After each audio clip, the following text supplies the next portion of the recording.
اس دھرتی پر، اس 7 بر اعظم میں 6 بر اعظم میں مخلوق ہے، اس آسمان کے نیچے، اس زمین کے اوپر کسی ماں کی کوکھ نے وہ مولوی نہیں جنا جو پیغمبر کی سلام کے دعا کے بعد، نماز جنازہ کے سلام کے بعد والی دعا کے لفظ لکھ دے، ہے ہی کوئی نہیں۔ حضور نے مانگے ہوتے تو لفظ ہوتے۔ مانگنے میں حرج کیا ہے؟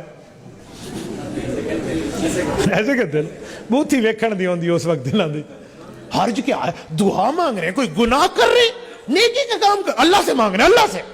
بسم اللہ الرحمن الرحیم، الصلاۃ والسلام علیک یا سیدی یا رسول اللہ، الصلاۃ والسلام علیک یا سیدی یا حبیب اللہ۔ سامعین و ناظرین، فقیر محمد طیب عرفان باروی آپ سے مخاطب ہوں۔ ایک اہم موضوع اور ایک اہم ٹاپک کو لے کر چند دن پہلے ڈیرہ اسماعیل خان سے تعلق رکھنے والے ایک مولوی صاحب کا کلپ دوستوں کے ذریعے سے موصول ہوا اور وہ فیس بک وغیرہ پر بھی چل رہا تھا۔ ان سے سوال ہوا نماز جنازہ کے بارے میں، جو نماز جنازہ کے بعد دعا کی جاتی ہے اس کے شرعی حکم کے بارے میں۔ تو حضرت موصوف نے بہت ہی بڑا دعویٰ کرتے ہوئے ارشاد فرمایا کہ 7 بر اعظموں کے نیچے کسی ماں نے ایسا بندہ ہی نہیں پیدا کیا کہ جو یہ حوالہ دکھا سکے کہ نبی پاک صلی اللہ تعالی علیہ وآلہ وصحابہ وسلم نے کسی کا اگر نماز جنازہ پڑھایا ہو اور اس کا نماز جنازہ پڑھانے کے بعد سرکار نے جو دعا کے کلمات پڑھے ہوں۔ میں کلپ اب دیکھتا رہتا ہوں، مجھے سمجھ یہ نہیں آتی کہ جو بندے یا جو حضرات ان حضرت صاحب کو پرچیاں وغیرہ دیتے ہیں، انہوں نے آج تک یہ کیوں نہیں کہا کہ یہ کام جائز ہے ناجائز ہے؟ یہ کیوں نہیں بتاتے حضرات عوام الناس کو کہ یہ کام جائز ہے ناجائز ہے؟ نہ پرچی دینے والا، سوال کرنے والا ان سے پوچھتا ہے یہ کام جائز ہے ناجائز ہے، اور نہ ہی انہوں نے خود آج تک جواب دیا ہے کہ یہ کام جائز ہے ناجائز ہے۔ کسی نے پوچھا اذان سے پہلے یا بعد میں صلاۃ و سلام، تو انہوں نے یہ نہیں کہا کہ جائز ہے ناجائز ہے، حضرت نے جواب یہ دیا چونکہ نبی پاک سے ثابت نہیں ہے، صحابہ سے ثابت نہیں ہے، اس لیے ہم نہیں پڑھتے۔ کسی نے پوچھا اب نماز جنازہ کے بعد دعا کے بارے میں شرعی حکم، اب جو لہجہ، طریقہ اور بیان حضرت صاحب استعمال کر رہے ہیں، اتنا بڑا دعویٰ کہ 7 بر اعظموں کے نیچے کوئی مولوی پیدا نہیں ہوا، کوئی بندہ پیدا نہیں ہوا جو نبی پاک صلی اللہ تعالی علیہ وآلہ وسلم کی مانگی جانے والی دعا، نماز جنازہ کے بعد والی جو دعا ہے اس کے کلمات دکھا سکے۔ حق تو یہ بنتا تھا کہ یہ حضرت صاحب قوم کو یہ بتائیں کہ دعا جائز ہے ناجائز ہے، لیکن یہ اتنے سیانے اور دانا ہیں کہ یہ کبھی ناجائز نہیں کہیں گے۔ جی، ان کو پتا ہے کہ جب ہم کہیں گے یہ کام ناجائز ہے، آگے ان کو پھر پتا ہے کہ کون کون سی خرابیاں لازم آئیں گی۔ تو اس سے قبل کہ جو اس نے دعویٰ کیا کہ کوئی بندہ نہیں ہے کہ کلمات دکھا سکے، نبی پاک نے جو دعا کے ادا کیے ہیں، چند حوالے نماز جنازہ کے بعد دعا کے میں موصوف کے علماء جو کبار علماء ہیں ان کی کتابوں سے آپ کو دکھانا چاہتا ہوں۔ اب جو اندھے مقلدین ہیں نا، ان کے ساروں کی بات میں نہیں کر رہا، جو اندھے ہوتے ہیں، جو قرآن حدیث پر نہیں آتے، ہمارے مولوی نے جو بات کر دی بس وہ بات ہے، یہ نہیں دیکھیں گے تحقیق کیا ہے، قرآن کیا ہے، حدیث کیا ہے، اصول کیا ہے۔ اب جو ہمارا یہ کلپ سن رہا ہے، کمنٹ کرنے سے پہلے ہمارے اس کلپ کو پورا سنے گا تو پھر اس کے کمنٹ کے احترام کیا جائے گا، ورنہ اس کے کمنٹ کی یا اس کے جناب والا کلام کی کسی قسم کی کوئی حیثیت نہیں ہوگی۔ اب یہ کتاب میں آپ کے سامنے رکھتا ہوں، یہ کتاب ہے جناب والا فتاوی فریدیہ، فتاوی دار العلوم پاکستان، المعروف فتاوی فریدیہ، جلد اول۔ اب لکھنے والے کون ہیں؟ محدث کبیر فقیہ العصر مفتی اعظم عارف باللہ مولانا مفتی محمد فرید دامت برکاتہم العالیہ جامعہ دارالعلوم حقانیہ۔ اب تھوڑا سا میں تعارف کروا لوں کہ یہ مفتی محمد فرید صاحب یہ کون ہیں۔ کتاب لکھی بھی انہی نے ہے، چھاپنے والے بھی انہی کے مسلک کے ہیں، آگے معاملات کرنے والے بھی انہی کے مسلک کے ہیں۔ اس کتاب کے حرف آغاز میں پہلے صفحہ پر لکھا ہوا ہے کہ اسی مولوی عبد الواحد قریشی صاحب جو بار بار تذکرہ کرتے ہیں فضل الرحمان صاحب کا، اور فضل الرحمان کو اپنا امام، پیشوا، ہادی، رہبر، مربی، محسن اور پتہ نہیں کیا سے کیا مانتے ہیں، فضل الرحمان کا یہ استاد ہے مفتی فرید عبد الواحد قریشی صاحب، جس کی پیروی کرتے ہیں، جس کو امام مانتے ہیں، اور پتہ نہیں آپ کہاں سے کیا اس کو مانتے ہیں، کم سے کم اس کے استاد پر تو شرعی حکم پہلے لگائیں کہ اس فضل الرحمان کے استاد نے نماز جنازہ کے بعد دعا کے بارے میں اپنی کتاب فتاوی فریدیہ کی پہلی جلد میں کیا لکھا ہے۔ اب دیکھیں، یہ پہلی جلد آ گئی سامعین آپ کے سامنے۔ اب اس کا صفحہ نمبر ہے 333۔ حضرت موصوف سے سوال ہوا نماز جنازہ کے بعد دعا کرنے کے بارے میں۔ فضل الرحمان کا استاد لکھ رہا ہے کہ نماز جنازہ کے بعد دعا کرنا جائز ہے، بدعت نہیں ہے۔ او خدا کا کچھ خوف کرو، کیوں سادہ لو عوام کو گمراہ کر رہے ہو؟ عوام کدھر جائے؟ فضل الرحمان کا استاد کہتا ہے کہ دعا جائز ہے، بدعت نہیں ہے، تم فضل الرحمان کے پیروکار کہتے ہو کہ دعا کے معاملے میں یہ معاملہ ہے کہ یہ بدعت ہے، یہ ثابت نہیں ہے، طرح طرح کی باتیں کرتے ہو۔ اور صرف یہ نہیں کہ جائز ہے، بدعت نہیں ہے، آگے لکھتے ہیں کہ جب کہ کثر الصفوف کے بعد ہو، مطلب یہ ہے کہ نماز جنازہ ادا کیا گیا، نماز جنازہ ادا کرنے کے بعد صفوں کو توڑ دیا گیا، اور پھر ہاتھ اٹھا کر مولوی صاحب نے، امام صاحب نے اگر دعا کرائی تو مفتی فرید صاحب جو فضل الرحمان کا استاد ہے وہ کہتا ہے کسی قسم کی کوئی حرج نہیں ہے، صفوں کو توڑ کر جنازہ کے بعد دعا آپ مانگ سکتے ہیں۔ ہمارا بھی تو یہی موقف ہے، ہمارا بھی تو یہی نظریہ ہے۔ میں نے بھی کتنے جنازے پڑھائے ہیں، میرے مسلک کے بھی کتنے علماء نے جنازے پڑھائے ہیں، ہم بھی یہی کہتے ہیں کہ بھائی صفوں کو توڑ کر آگے آ جائیں، اور صفوں کو توڑ کر ہم نے نماز جنازہ کے بعد دعا مانگنی ہے۔ اور پھر آگے چلیں، لکھتے ہیں کہ کیونکہ جن فقہا اور مفسرین نے اس کو ممنوع قرار دیا ہے تو اکثر نے دلیل ترک کیا ہے، اور بعض نے دلیل ذکر کیا ہے کہ اس دعا میں زیادت علی الجنازہ اور تکرار جنازہ کی تشبیہ ہے، اور بلا شک و شبہ کثر الصفوف کے بعد یہ تشبیہ باقی ہی نہیں بچتی۔ مفتی فرید کہتے ہیں کہ جب صفیں توڑ دی گئی تو کسی قسم کا کوئی شبہ بھی نہیں ہے کہ دیکھنے والے کو کسی قسم کا ڈاؤٹ محسوس ہو، کہتے ہیں کہ لہٰذا کراہیت بھی نہیں ہوگی۔ اور پھر جو بندے کہتے ہیں کہ جنازہ کے بعد دعا جائز نہیں ہے، یا کہتے ہیں کہ طرح طرح کے معاملات ہیں، ان کا رگڑا بھی لگا دیا۔ کہتے ہیں نیز مخفی نہ رہے کہ کسی فقیر نے اس کراہیت کی دلیل ذکر نہیں کی۔